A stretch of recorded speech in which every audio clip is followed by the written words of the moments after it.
Hello everyone and welcome back to another video from Wake&Tech.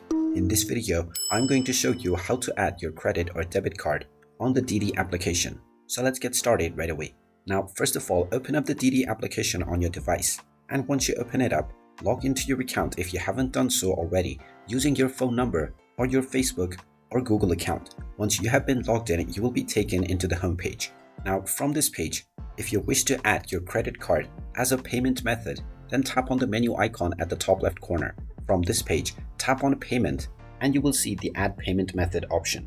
You can just tap on the Add Payment Method button and you will see the credit/debit card option at the bottom. Go ahead and tap on it, and now you will be prompted to enter your card number followed by the expiration date, the security code, and you can also use your camera to take the actual picture of the card. Once you proceed forward with your payment information by tapping on the Add button, your payment method will be added onto your payment page.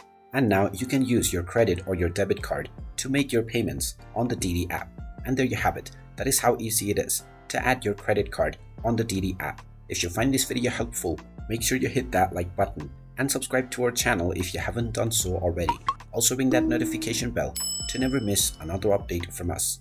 Thank you for watching and I will see you again in the next video.